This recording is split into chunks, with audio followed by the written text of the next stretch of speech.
ঢাকাই সিনেমার অন্যতম সুপারস্টার শাকিব খান। অভিনয় থেকে ব্যক্তিজীবন, শাকিব খান প্রসঙ্গে বরাবরই ভক্তদের আগ্রহের যেন শেষ নেই। আর সে কারণেই এই অভিনেতা ফেসবুকে কিছু পোস্ট করলে তা ঘিরে শুরু হয় নতুন আলোচনা সমালোচনা। শনিবার রাতে বিমানের ভেতর থেকে নিজের একটি ছবি শেয়ার করেন শাকিব খান। তাতে লেখেন, রোমাঞ্চ যাত্রা শুরু হোক। আর এই পোস্ট ঘিরেই চলছে ভক্তদের নানা জল্পনা কল্পনা।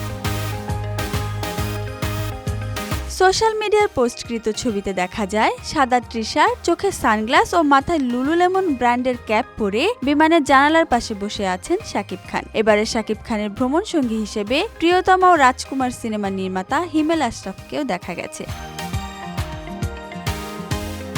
শাকিব খানের এক ঘনিষ্ঠ সূত্র থেকে জানা যায়, অভিনেতার আরও সপ্তাহখানেক পর দেশ ছাড়ার কথা ছিল, কিন্তু এর আগেই তিনি চলে গেলেন জরুরি কাজে। আমেরিকার নাগরিকত্ব পাওয়া শাকিব খান বছরের নির্দিষ্ট একটা সময় সেখানেই অবস্থান করেন। সূত্র বলছে, শাকিব খান একান্ত ব্যক্তিগত সফরে গেছেন, থাকবেন প্রায় 1.5 মাস। আগস্টের শেষ দিকে দেশে ফিরবেন তিনি।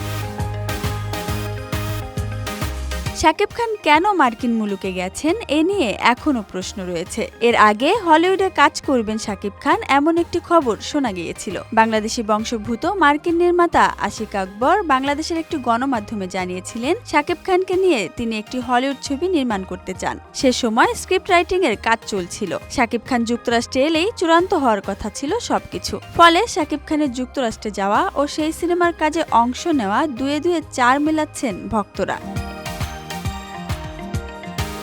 এদিকে ঈদুল আজহায় মুক্তিপ্রাপ্ত মেগাস্টার শাকিব খানের তাণ্ডব চলচ্চিত্রটি এবার যুক্তরাষ্ট্রের বিভিন্ন শহরের প্রেক্ষাগৃহে মুক্তি পেয়েছে। তার 2 দিন পরে যুক্তরাষ্ট্রের উদ্দেশ্যে দেশ ছাড়লেন এই ঢালিউড সুপারস্টার। গত 11 জুলাই থেকে যুক্তরাষ্ট্রের Houston, California, Boston, Orlando, Sacramento সহ অন্তত 10টির বেশি শহরের থিয়েটারে মুক্তি পেয়েছে এই সিনেমাটি। কাজেই এই বিষয়টিও একেবারে উড়িয়ে দেওয়া যাচ্ছে না। আগামী ঈদের চলচ্চিত্রে শাকিব খান চুক্তিবদ্ধ হয়েছেন। আবু হায়াত মাহমুদ পরিচালিত ছবিটির সাইনিং মানি 2 কোটি টাকা নিয়েছেন ঢাকায় চলচ্চিত্রের এই অভিনেতা। আগামী অক্টোবরে সিনেমার শুটিংয়ে অংশ নেবেন তিনি। ছবিটির পূর্ব প্রস্তুতির কাজ চলমান রয়েছে। এসবের মধ্যে তার আচমকা বিদেশে পাড়ি জমানো ধোঁয়াশায় রেখেছে ভক্তদের। Dhaka express desk report.